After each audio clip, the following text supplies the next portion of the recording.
You're listening to Keith Engle, the host of TGI Sports Talk on the National Streaming Sports Roku channel.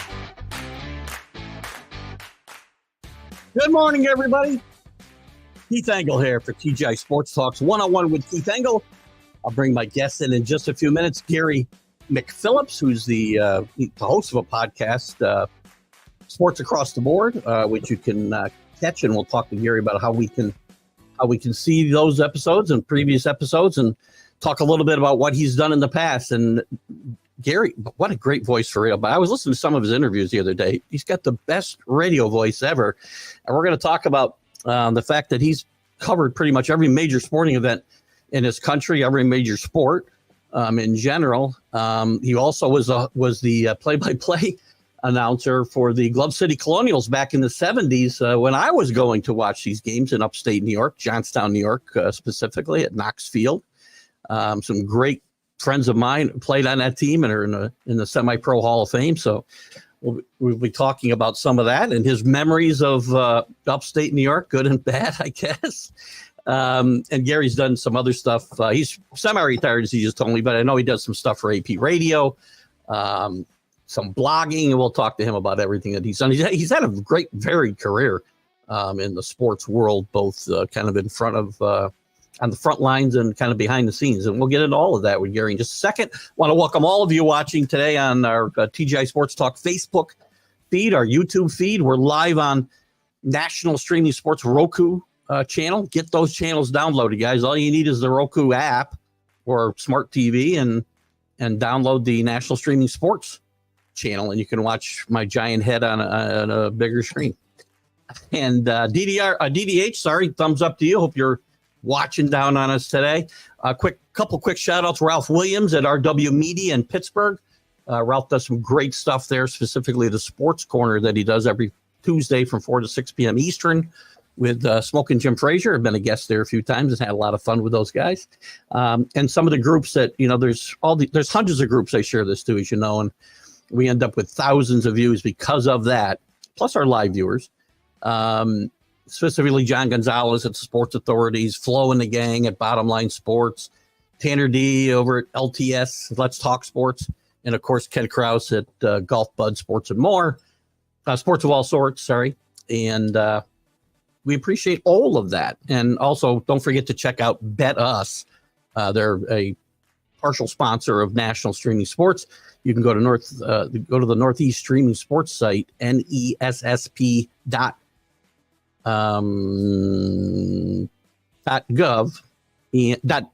.net, and you can click the link for Bet Us. Bet responsibly, though, guys. Very important to bet with your head, not over it, right?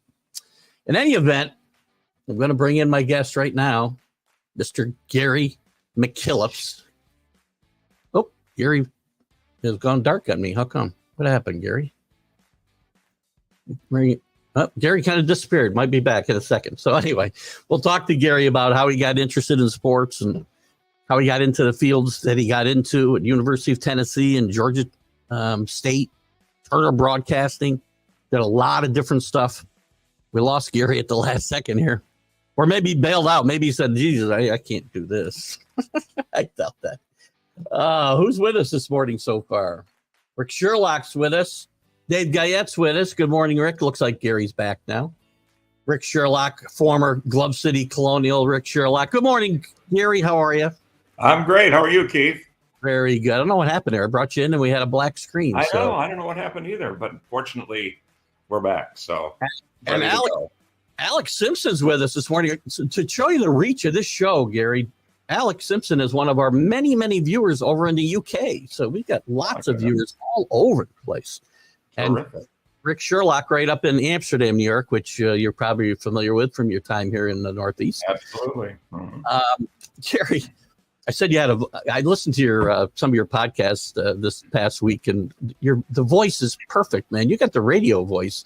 Did you always have? I mean, when you were a kid, did you want to go into radio and sports in general? What was the impetus for you going the direction you went in your career? I guess I did. I had one of these baseball games, one of these table games, and it was APBA, There were several of them out there, Nagamco, and there were a couple of others. But I played these games and then started broadcasting the game as it went along. And then my cousin and I also, we'd listen to Browns games because I grew up in Cleveland, or Indians games, but particularly Browns games. And I kind of followed the play-by-play and do my own play-by-play, and he'd be the color guy. What was funny is we lived in Cleveland on Clifton Boulevard, and we did this on the front porch. Well, sometimes the Browns would play on the West Coast, and we started around 10:30, 11 o'clock. Well, my grandmother was very concerned about the neighbors. So when we would get a little too loud, she would come out with her whisk broom and start beating us over the head to quiet down. But that's how I kind of got into this. That's very interesting. I kind of did the same thing myself with Stratomatic, and was AB the one you mentioned? Too many letters, I guess, for me to remember. Was that the one with the spin dial and the cards with the different size things, or no? Not, you remember? Dice. Yeah, okay. And I think it was 3 columns of numbers, and yeah, it was that's good. similar. And, yeah. It's interesting. We do things. Obviously, my career didn't go that way until I started doing this, and never did play-by-play. That would have been a fun thing to do for me at the time. I'm glad it went that way for you. Did you grew up? Your entire young life was in Cleveland? Yeah, I stayed there. Well, I also went to college there. Went to John Carroll University. Okay. Went to St. Ed's High School, which is now huge in terms of football. Then I went to the Army. So I spent 3 years in the Army. Went to Vietnam for a year. Came back in 1970, late 1971. So, and that's when I moved to upstate New York. So, well, thank you for your service. It's interesting because I mentioned Gary and I have been Facebook friends for quite a while, since I can remember, but never really interacted. And he put this post up. He mentions upstate New York. He puts a post up a couple of weeks ago about WIZR, and I'm like, how can this guy in Atlanta, Georgia, who I see with all these great famous athletes, not taking nothing away from you former Colonials, by the way, been at WIZR? So I reached out to Gary, and you have covered, as I said in my opening, you've covered every major sport. You've probably covered the championships of every major sports. I've seen you interviewing basically any superstar at a sport I could think of almost. How does that all compare with your time in upstate New York for 10 years or so? The 70s, I think you mentioned you covered, did sports on WIZR, including the Glove City Colonials. And I read on your bio, I think 500 games overall. Were you doing high school and other sports? We did everything at WIZR. The station manager was Dick Street, and he was big into sports, and he was also big into making money. And every sporting event he would sell out. So we did all the Johnstown High School games, some Gloversville games, even a few Fulton Montgomery Community College games. And that's how I accumulated so many games, because we were doing, we were on the air constantly, and that's football and basketball. Yeah. Then we would sell out other things like golf. Let's see, what else? Skating, we had that. We even had dog racing once. Now that's a challenge to do 4 hours from a dog race. They meant it to be like the Iditarod, but it was a little shorter. So yeah, anyway. There's a lot of time to fill because the races are about 30 seconds long, aren't they? Right. So you had to talk to the muckers or whatever they call them. And then when things got really bad, you just put the mic down and let the dogs bark a little bit. So anyway, it was interesting. But like I said, he'd sell anything. What? So you were in, Ohio's a little, I haven't spent any great time in Ohio, but it seems like the rural areas are a bit like upstate New York. You can speak to that. So it wasn't a big culture change. I mean, what was it? Just the fact I need a job out of getting back from Vietnam. And again, if you didn't hear me, thank you for your service for that. Is that what brought you here? Just the fact this is a job, or did you have some attraction to the Northeast, or staying fairly more local? Well, I started in Vietnam. I started running ads in various publications, one of which was editor and publisher. And I guess that's still in existence. But anyway, the telephone company saw my ad and they asked me if I'd be interested, and they were the best offer, believe it or not. It was a company called General Telephone. And so I went to work for them in public relations. And actually, I've had kind of a dual career, PR and sports. Yeah. And so, I guess like you're doing, we both seem to be doing a lot of things. But anyway, it was fortuitous because I had this opportunity. I heard that the local station was looking for somebody to do sports. So boom, I went over there, and that's how we started and kept going for 10 years. Now, the other interesting thing about Johnstown was there's quite a rivalry between the two stations. WEMT was the Yankee station, as you know. Yeah. And we were the Mets station. So first of all, that gave me a lot of access to Mets players because we'd have affiliates days, and you could pretty much go down there whenever you wanted to. But there was quite a rivalry. And speaking of Colonials, it was like the Colonials were huge. They were huge. They were the biggest thing probably in that entire Capital District, believe it or not. Yeah. And so both stations wanted to cover the Colonials. And I think we started out, and I think both did, well, I'm not sure. But anyway, there was a bidding war, believe it or not, for the rights to do the Colonial games. And we won that bidding war. So I wound up doing it for like 5 or 6 years. And then I think after that, ENT may have gotten it. But anyway, it was quite a deal. Yeah, I never heard the games on the radios, which is probably why it never clicked, because we were at the games all the time and we traveled to the away games. And as I said, I had a lot of friends that played there and played for them, played very well, as I mentioned.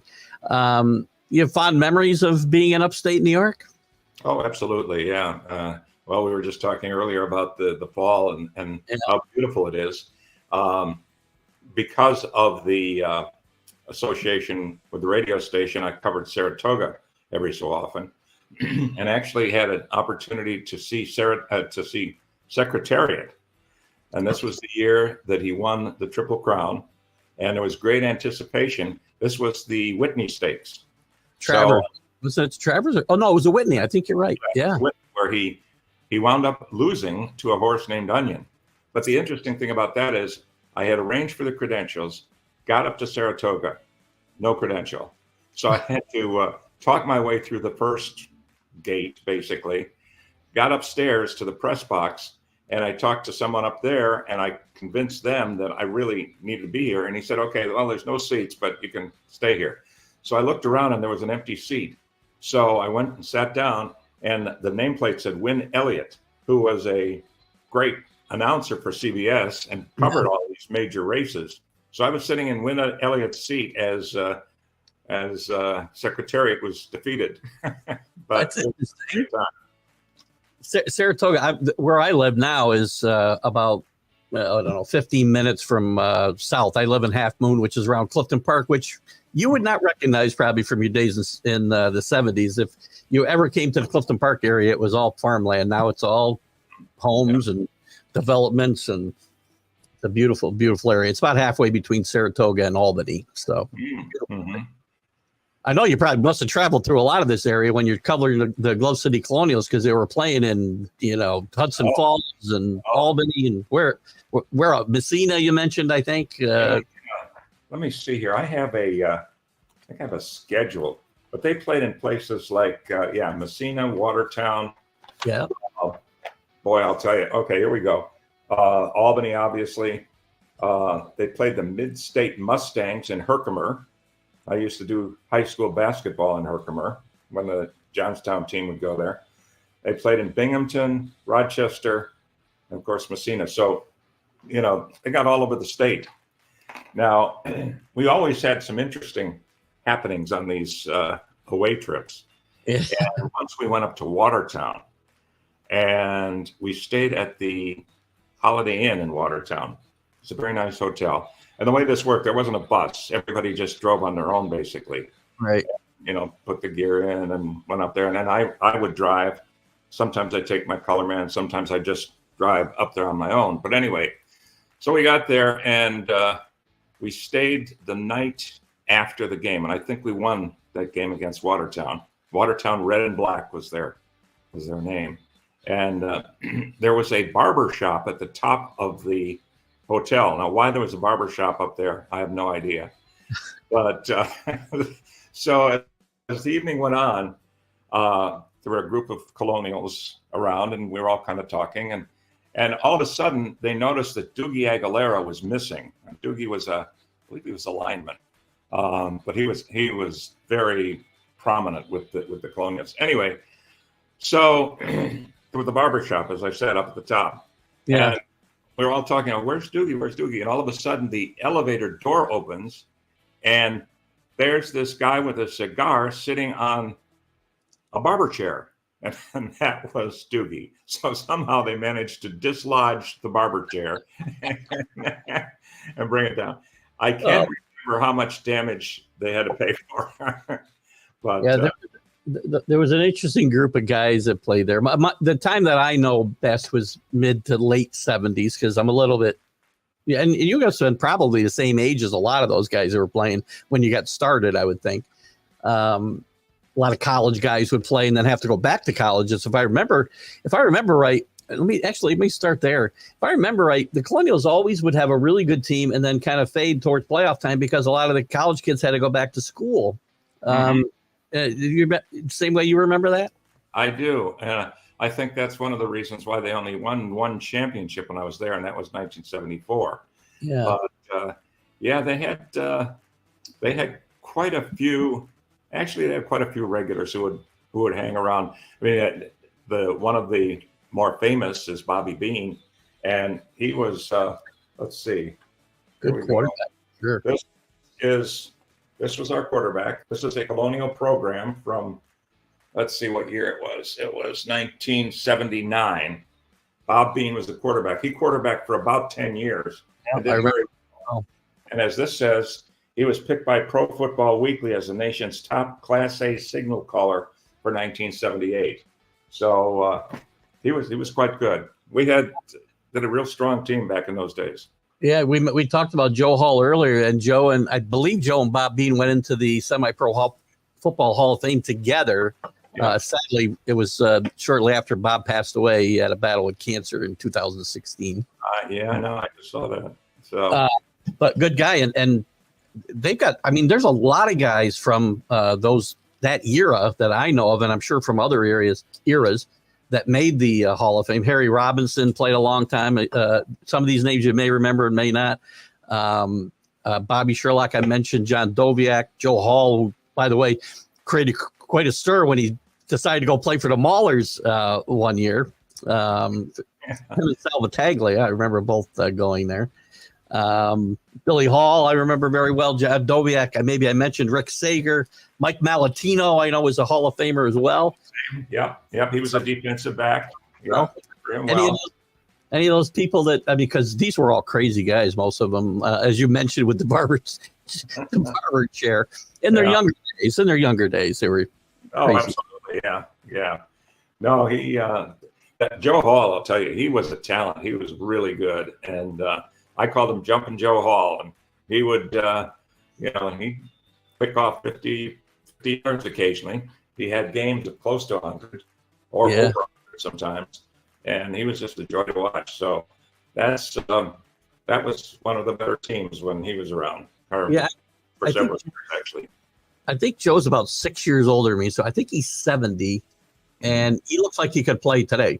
He looks great. He could go out there and probably give some of these kids a run for their money. Don Benton is a coach. Don Benton and Frank Mayfield. Frank Mayfield probably might have played. Did he play play at all when you were there? You would have been quarterback, I think. But then he became coach after Don Benton. Don Benton was there a long time. You probably remember him, Rick. Absolutely. Rick Sherlock wanted to make sure I brought up to you. He wanted to know how many conversations you had with Don Benton where there weren't F-bombs like every other word. He was a classic coach, I'll tell you. He coached for, 7-8 years. Then he quit for a year, and then he came back and coached again. But, he was the best one they had. Another thing about the Colonials, and this was before I got there, but they had a 26-game winning streak, which I think was finally snapped by, I believe it might have been Watertown. But even before I got there, and I guess in the late 60s, early 70s, they were a formidable team. Yeah, again, it was great football. The entire Empire Football League, and it seemed like semi-pro football was, and you may have a better take on this than I do. It was a bigger. There was more of these leagues across the country than there are today, and the football was actually better. Talent-wise, and the way the game was played. What happened? What do you suppose happened to that segment of semi-pro sports? I don't know. I think now there's so much more access to football on television, where before, back when I was there, we had the 3 channels, maybe 4, and we were actually televising the Colonial games. We were the first to do that. There was a cable TV station that started in Johnstown or Gloversville, so we televised a few games, and that was remarkable back in the day. But there's so much more now, I think, available that, you got to go down and watch the games on a Saturday night when you can see a big college football game or whatever. That's a great point. The talent was great and the games were exciting. So I know Knox Stadium, they say it's 25 capacity, but I'm sure they had more than that because it was filled to the rafters, and there were berms along the way that people could sit on. So I'll tell you another story about what happened at Knox Stadium. WENT decided to do something different. Like I said, there was a lot of competition between the 2 stations. Yeah. ENT decided, why don't we get a airplane to cover traffic? Instead of a traffic copter, a traffic plane. So, go fast. I would go up for about 10 minutes, and that's the rush hour. So anyway, but this pilot was a little wacky. So one night, I think it may have been during the Leather Bowl, but anyway, he decided to buzz Knox Stadium, and so he came way low and zoomed past, and this was not good. He unfortunately had his license taken away, I think, after that, but it was a crazy moment. Did you? That sounds hilarious, actually. You mentioned too that, and I don't remember this until you had posted the picture with Johnny Unitas, that there were events that brought some of these big stars in, and they would actually be your color man for the night. What prompted that? What was the promotion or whatever that brought them into town, and what was it like to be? That was probably your first. Well, you said you did some Mets interviews and whatnot, being the Met affiliate, but I mean, Johnny Unitas there's nobody bigger than Johnny Unitas in the 70s, right? Yeah, absolutely. No, there was a tannery in Johnstown, and the tannery would smell. The odor in South Johnstown was not good, but the tannery was very important to the economic life of the city. So everybody put up with it. But the owner, a guy by the name of Fred Rulison, who actually is in this picture. I don't know if you can see it. The guy, there we go. The guy, you can see Unitas there. I can. The guy on my right is Fred Rulison. Oh, you're the guy in the middle. Yeah, I'm the guy in the middle. Believe it or not. How do you like that sport coat? I love that checkered sport coat. That was awesome. I love that. Good luck. So anyway, he decided he would make up for it, and he would bring in these stars, sports stars. And one time he brought in an entire group of Yankees. Yogi was there, Billy Martin was there, Whitey Ford was there. I mean, it was unbelievable. I have a picture of my son. I took him to the banquet they had, and he was like his mouth was wide open as he was looking at all these people. But anyway, so that's how a lot of these people came into town, and he did it again with another group. I can't remember who it was, but there were stars floating through Johnstown all the time. Dave Jennings, who was a punter for the New York Giants back in the day, he was there for a speaking engagement. Anytime any of these guys would show up, I would jump on it and do the interviews. Tell you another story. Joe Garagiola was of course, he did everything. He was on the NBC Game of the Week. He former catcher. He was a funny guy. Did the dog show, for crying out loud. He covered everything. He did the the dog show. Yeah. Yeah. Today Show, everything.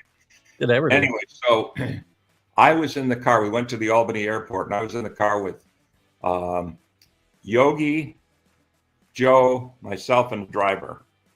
And I wanted to do my interview with Joe. So Yogi wasn't saying much at all. He was just sitting there.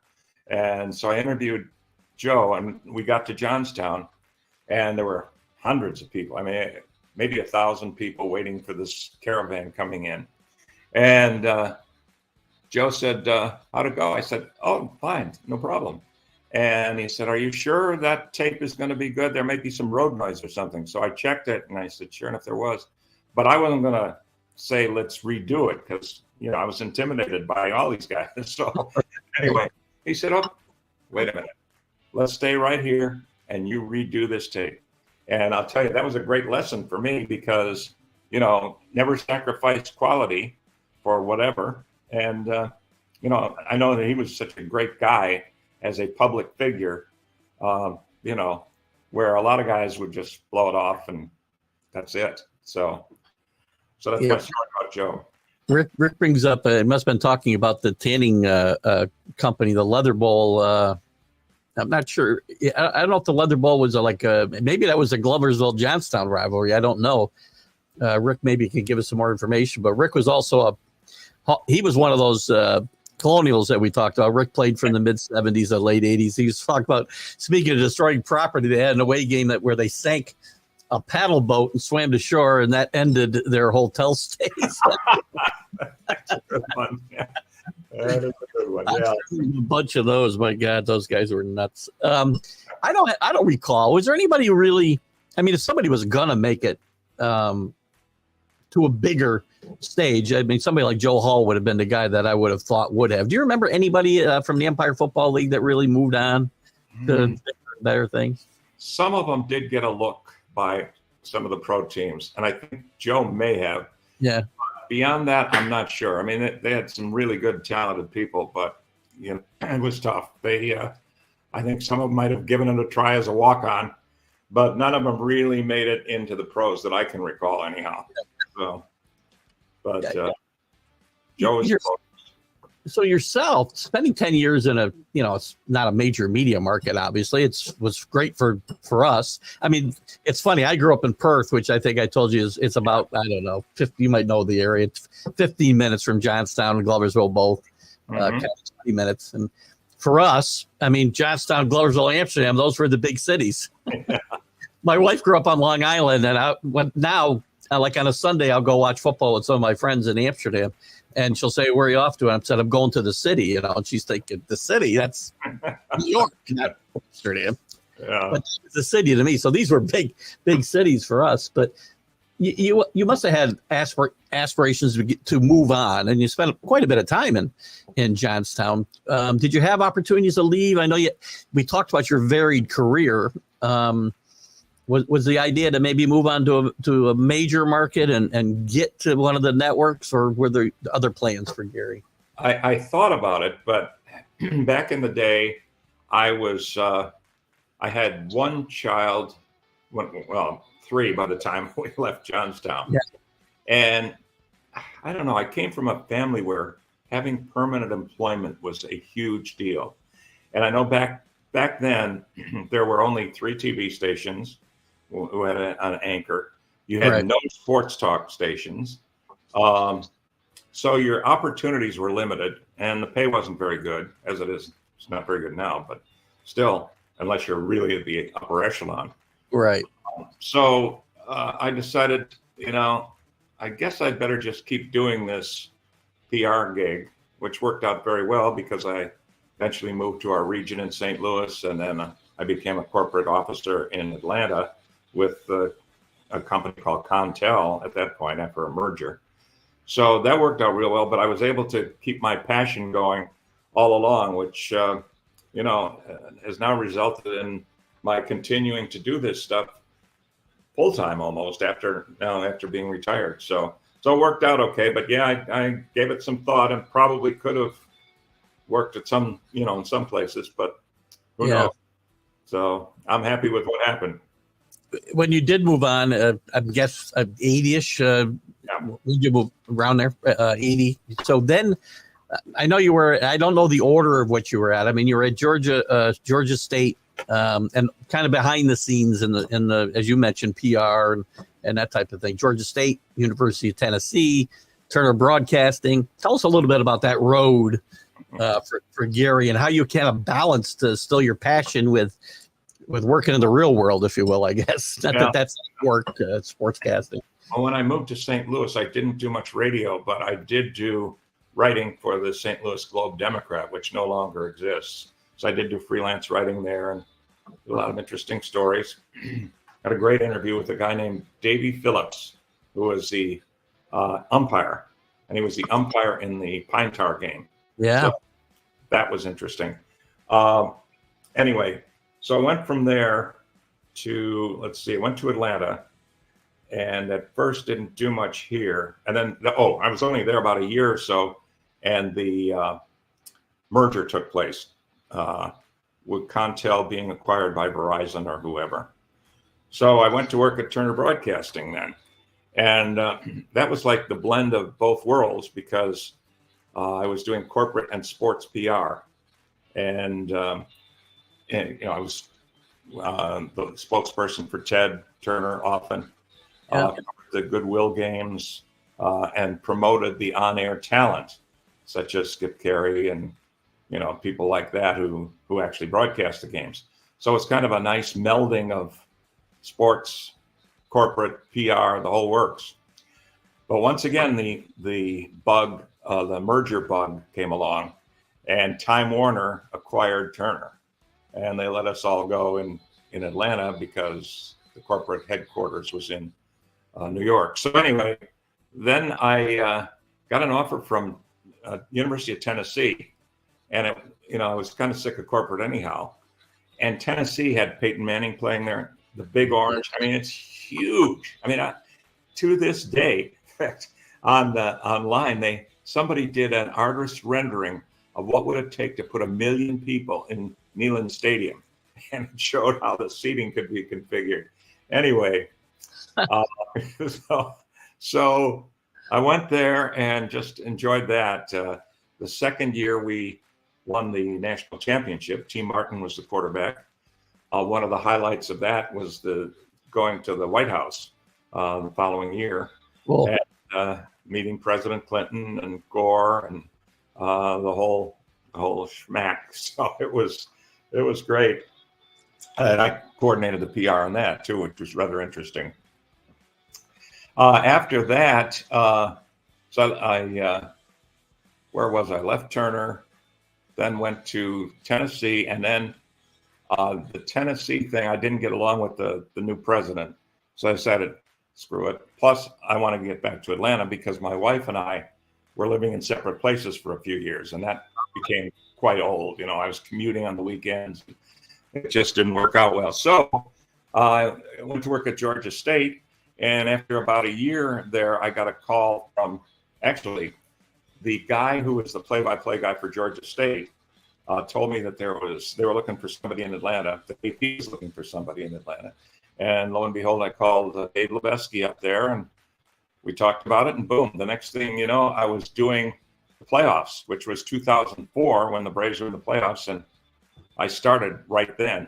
And I've been doing that for 20 years now. So it's been quite a ride. It has been. And as I said, you covered so many. Well, actually, before I go there, you've covered every major sport, but so far, like so you've done podcasting now, which is really an interview show for yourself, right? Pretty much. Play-by-play. You've done some reporting, writing, blogs and whatnot. What is there one of those that stands out as your favorite to do? Well, I guess back in the day, play-by-play was always my favorite. Yeah. And I've still done a little bit of that here. There's a thing called the Georgia News Network or whatever, and they did the high school championship game. So I've done a few of those, but that would be my favorite. And then beyond that, I enjoy doing the reports and wrap-ups and all that. It's a bit of an art, to get in 60 seconds everything you need, plus cuts and so on. So That's a lot of fun. And like you said, you meet a lot of interesting people that way. So that's why I hang with it. Yeah, and that's it, as I said, you get to travel to some of the great. I mean, when I was looking at your website, I mean, pretty much every major sporting event you've covered at one point or another. What's been your favorite to cover through the years as far as a major event? Well, the World Series, of course, was fun. That was here in Atlanta. The national championship game. The college football has a certain vibe to it that some of the other sports don't. And here we're very fortunate because we have the Southeast Conference Championship every year. Right. And then we also have what they call the Kickoff Classic, which brings in some great teams. That's used to be sponsored by Chick-fil-A, now sponsored by Aflac. And so I get to cover all of those. I guess the Super Bowl, though, is the most taxing. Let's put it that way. And I don't know, the most dramatic, whatever. It's a lot of preparation. You have teams at two different locations. So you're running back and forth to wherever they happen to be training and doing their post-workout press conferences. There's just so much going on that week that you really, it takes over your entire life. But at the end, it's quite rewarding because you know you've accomplished something. And they gave me an award called I forget what the name of it is. But anyway, it's the Schneider Award, Associated Press, for my work on everything, basically, but primarily covering major events. So I was very appreciative of that. Is there any major event? I said you covered them all, but is there one that you've missed that you would like to have covered or hope to cover still? Well, we've got the World Cup coming here, not the finals. But that should be interesting. I did do one World Cup game in Chicago, and ironically, it was the day of OJ's famous ride down the highway there. But and that was, I don't know, Portugal and Ireland or somebody. So anyway, but they'll be coming back here. I don't know if there's any. Oh, I'll tell you. To me, the most dramatic event and the one with the most glitz is a heavyweight championship. Now, they're not like they used to be, unfortunately. Covered Muhammad Ali and Ingemar Johansson, or rather, that's who it was, I believe. Yeah. And it was, it's just amazing. No, it wasn't Johansson. I'm thinking of Patterson Johansson. It was Chuck Wepner and Ali. And that was the famous bout. And in fact, Sports Illustrated had a cover, and he was all chewed up, and they labeled it Ground Chuck. So, yeah. Anyway, but he almost beat Ali. I think knocked him down once, although Ali said that he stepped on his toe, that, Wepner stepped on his toe. But anyway, in the meantime, Sylvester Stallone is out in Hollywood watching. I was going to ask you. Yeah. There you go. It's became the inspiration for the Rocky movies. Do you think, because if I'm not mistaken, Chuck Webner spent decades suing Stallone, trying to get money that he feels he's entitled to? I don't know if he ever did. That bout was in Cleveland, of all places, and that's how I wound up doing it, because I got the station to say, yeah, go ahead, cover it. And since I feel like there was a big Ali fight in Atlanta. Maybe it was when he was coming back. Did he fight Jerry Corey in Atlanta? Maybe. Maybe. On his way back, after he'd been suspended and whatnot. I feel like it was a big bout in the Atlanta area. I could be wrong, though. You're right. And Holyfield had a couple of big bouts here, too. Yeah. But, it's interesting. But that is incredible, or at least it used to be. You're right there in your backyard, almost. How about the Masters? Have you covered the Masters?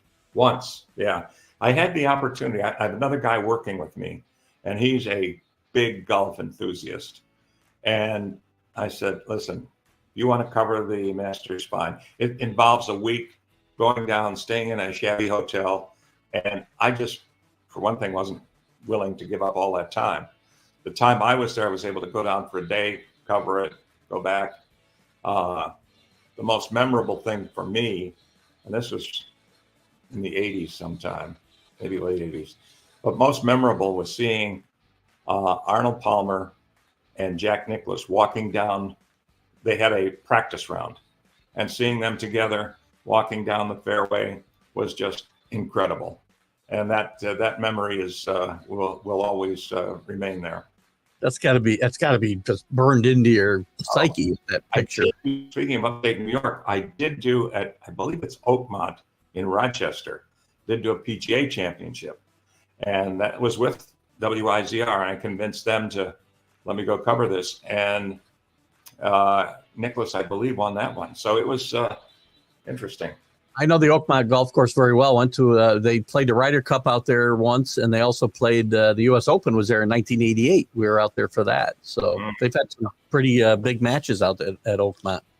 Unfortunately, each time I went, it rained, and it's a very hard course to get around and watch any golf when everything's kicked off because it's muddier than hell. But Rochester was a fun town, if I remember being out at night at that point in time. I covered a state high school basketball tournament there in Rochester. Yeah. Town made it to the tournament. I don't know how they got there, but anyway, they were in. They lost the first round, but I did go up there. It's War Memorial Auditorium, I think. Yeah, that sounds right.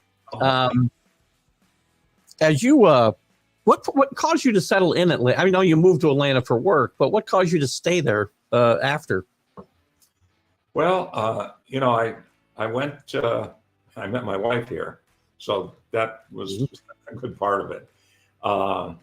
But it's just a very comfortable town. The nice part is it has access to the largest airport in the world, Knoxville-Jackson, so you can go anywhere without much of a problem. When I was living in Knoxville, you would always have to connect somewhere, usually through Atlanta or maybe Cincinnati.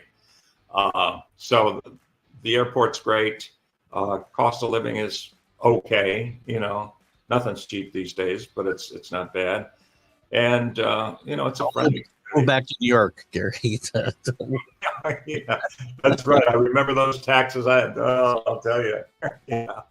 Well, anyway, I like New York, but the weather was a problem for me after a while. But I grew up in Cleveland, so I was kind of used to it. But so and you cover a lot of the Atlanta sports scene now. For the we talked about the freelancing with AP and whatnot. Are your allegiances to the Atlanta school teams, or are you still a Cleveland fan at heart? I'm pretty much a Cleveland fan, yeah. Although now that they're called the Guardians, the Indians are not.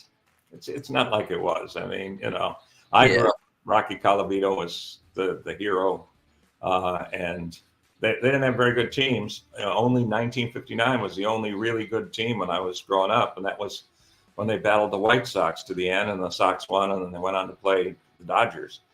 But I try to remain neutral down here. I'll get excited. When I was with Turner, I would get excited because Turner owned the Braves. I had to get excited. But I,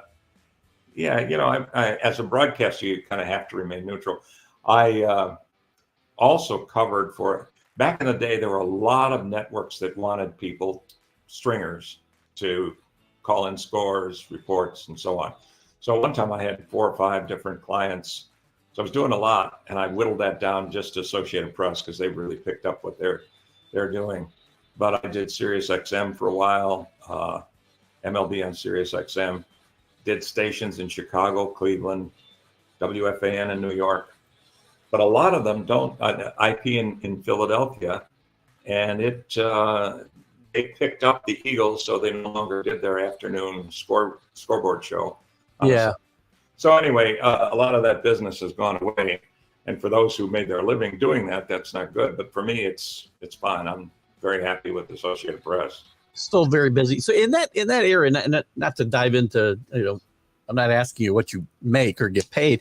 And this freelance and stringer, that's an old term, I guess. It's funny. I don't think I've heard that in a long, long time, but that's exactly what you're doing, right?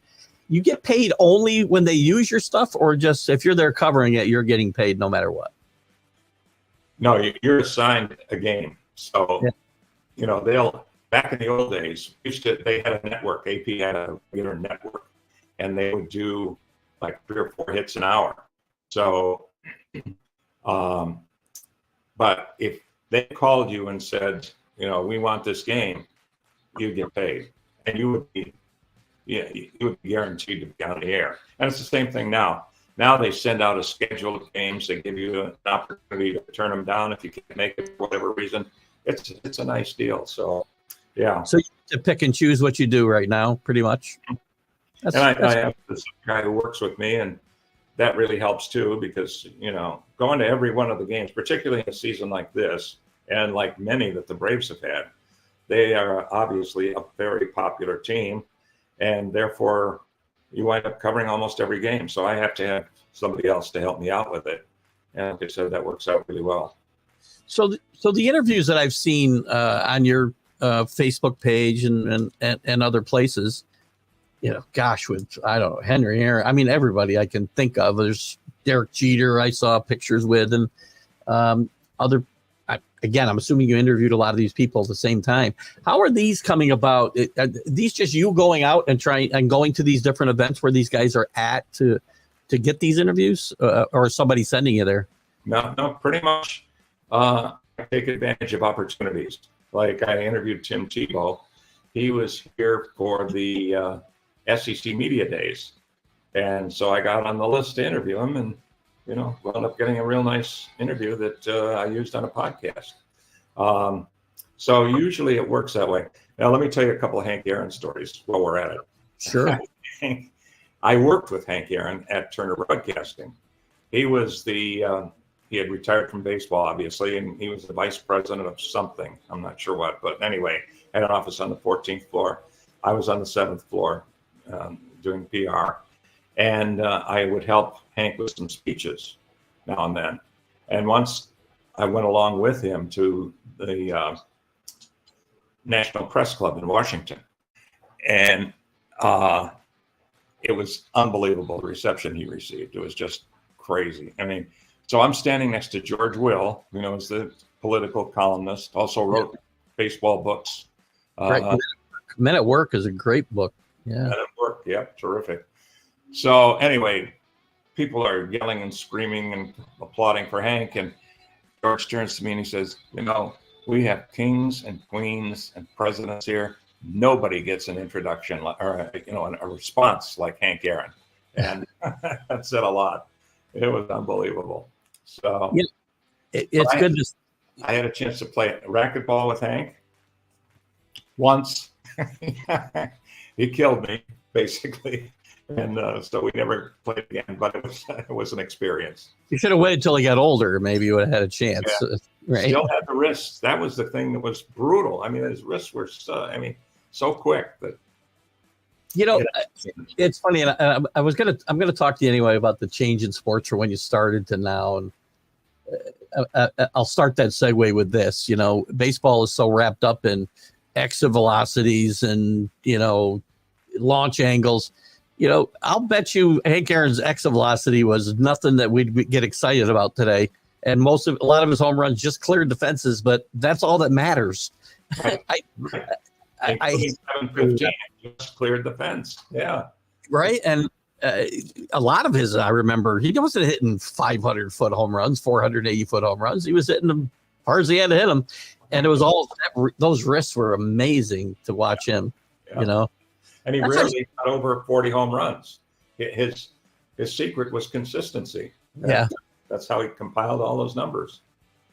What are your thoughts on the games? I mean, it was a game. I still try to separate the business from the game as much as I can, right? It's hard. It's getting harder. Yes. Yeah. Do you feel there's as much sports? I guess the best way I can ask this, is there as much sports in sports as there was 50 years ago? Are the games still, you feel the same way watching a game? Well, I think that's kind of interesting. I mean, number one, you're looking at, like, when I'm thinking of the Indians, I'm looking at it through the prism of a kid or, a young adult, whatever. I think some things have changed, but basically the game on the field is still pretty good. And particularly, I think in football, where there have been so many, college football, where there have been so many drastic changes, the portals, you name it. I mean, they just changed it totally off the field. But when it comes to Saturday afternoon, you still have probably the greatest entertainment you could possibly want with some of these games. Yeah, I wrote down when you mentioned this phrase, college football vibe, right? And I wanted to get back to this point. I've talked and I've railed a lot on the shows that I do. They're more commentary driven about the changes off the field, the NIL, the amateurism basically being a thing of the past, right? In college sports and college football. But as long as Saturdays, and I've said this, I've now come to accept it. I don't have a time machine where I can go back to 1980. I haven't been able to yet. So I got to accept those realities. And as long as Saturday still feels like Saturday, the energy's still there, because I always argue with people, I love the NFL. I really do. But the energy level, the excitement level in the stadiums are so much different on Saturday than Sundays. Absolutely. You're going to be able to speak to that. Yeah, no, I mean, it's, when you go to a Falcons game, they may get excited occasionally. Of course, we haven't had much of a team to work with in the past few years, but and the stadiums aren't always full. There's, at least in Atlanta, they haven't been filled in the past few years. If they do well this year, it'll probably get better. But even then, they score a touchdown, you hear cheering and so on. At a college game, I mean, that roar is almost constant. I mean, there's just so much enthusiasm, and it's more of a tribal sport too, I guess, which makes a difference. Yeah, so. Right. It's the roar, it's the band, it's all of that, right? And so far this year, this has been my litmus test. If I feel that excitement, I still feel it. It's still there, and I hope it stays that way. I mean, because to me, I don't want to see it get totally stuck up in the money aspect of this, for sure. So right, absolutely. You mentioned the Falcons. Did you cover their Super Bowl games? Right. Did you cover both Super Bowls the Falcons were in? Or no? I covered more that they weren't in than they were in. Oh. Back in the day, the three I've covered were all here in Atlanta. One was with the Buffalo Bills. I can't remember the second one. Third one was obviously with the Los Angeles Rams a couple of years ago. Yeah. That was it was actually a pretty dull game, but like I said, the excitement of an event that is just overwhelming.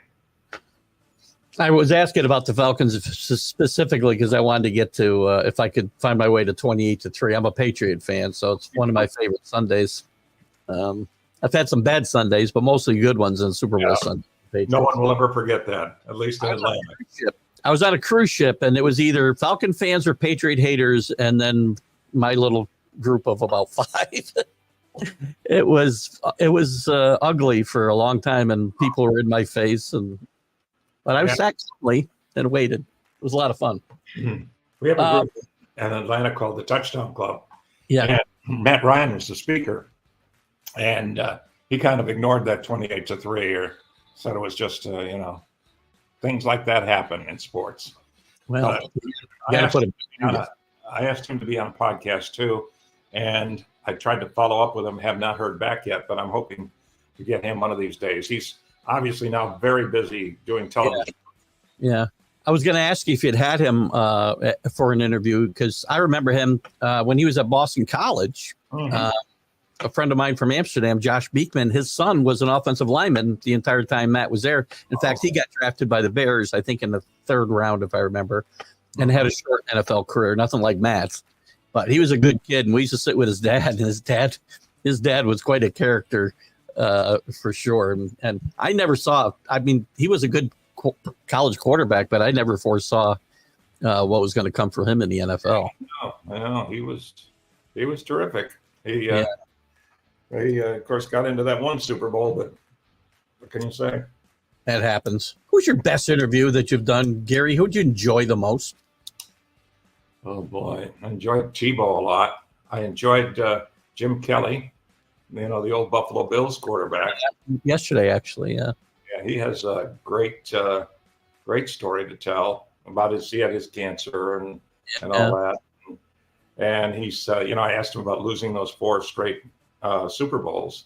And he was, he said, listen, nobody can ever complain about being in 4 Super Bowls. I mean, we still accomplished a lot. And, he was very much like, everybody's feeling sorry for them because they never won. He said, doesn't bother me. I mean, to get to 4 is really something. So anyway, but yeah, he was good. And oh gosh, there's just been tons of the Frenchie, Jeff Francoeur. I've had him on the podcast a couple of times. Hope to get him back. He's now doing network TV on, I believe it's TBS, working with Brian Anderson and Bob Costas. Yeah. So, and I've had, I interview a guy named Terrence Moore, who's a writer here in Atlanta, and he's full of stories. He worked for the San Francisco Examiner, Cincinnati Enquirer, Atlanta Journal, and now he works for Forbes.com. So he's got a million stories. So it's the guys with the stories that are, the best interviews. Who was the toughest interview for whatever reason? It just kind of didn't click. How about A-Rod? Yeah, imagine. He was not particularly gracious. I remember in the locker room after a game with the Yankees, I talked to Jeter and A-Rod, and Jeter was very nice. In fact, I met him again at a fundraiser last year and had a nice chat with him. But he was always gracious, even in the locker room when everybody's anxious to leave and all that. A-Rod was just a sour apple. I mean, he was not willing to give you more than 2 words, and that was it. That's why he feels so disingenuous. I hear stories like that, and then he goes on TV and he seems like the most, outgoing and approachable person in the world, which never feels genuine, right? That's right. You never know. And he turned his on for TV, I guess. Well, Gary, before we wrap it up here this morning, and I do appreciate your time a lot. I mean, if somebody was trying to get started, and again, the world's a lot different 50 years later. If somebody was trying to get started in the world of play-by-play like you did as a young man at WIZR, what kind of advice would you have for them? Well, I think there's a lot of opportunities to do things associated with sports. If you're in college, you can go down to the sports information office and try to do something, no matter what it is. And if you show you have perhaps some ability to work on the air, what the heck, maybe they'll pick you up. Steve Holman, who's the broadcaster for the Atlanta Hawks, he got his start he worked at a small radio station in Massachusetts, which was owned by Kurt Gowdy, which is fine. But as a result of that, he got a press pass to the Boston Celtics games. And he wound up getting coffee for Johnny Motes, who's the famous play-by-play announcer for the Celts. And he would, get him his cigarettes and coffee and all that. And one day, because of his smoking habit, Johnny couldn't perform. So Steve stepped in, and that's how he got his break. That's interesting. So if you're around it, that's the important thing. The other thing is internships when you're in college, particularly. Anytime you can intern with a radio station, TV station, no matter what it is, do it, because things can happen. You never know. It's a crazy business, as you know. It's just wild. Well, you've had quite a ride, as I said, from the Glove City Colonials and high school basketball in Johnstown, New York, to covering every major sporting event, as we talked about before. You've had a great ride. I'm sure you've enjoyed every minute of it. And I've enjoyed every minute of chat with you today and indulging me so we could go back in time a little bit to that little small town, one of the smallest places you probably worked. So I appreciate your time. Terrific. Thank you. It's great to be here. And everybody, I'll be back at 3:00 today. I want to thank everybody for watching. Everybody who'll watch this later when we share it to the groups and whatnot. Check out Gary. Gary, where can they catch your podcast, by the way, before I let you go? Podcast is called Sports Across the Board. It's available on Apple, Audacity, you name it, any of the typical podcast sites. So there you go. Across the board. Check out Gary McKillips Great guest today. Thank you, Gary, for your time. Thank everybody for watching. Everybody catches it later. I'll see you later with the MLB update and Sunday with the Sunday streaming cast. This is Keith Engle, one-on-one with Keith Engle. Have a great Friday. Bye-bye, guys.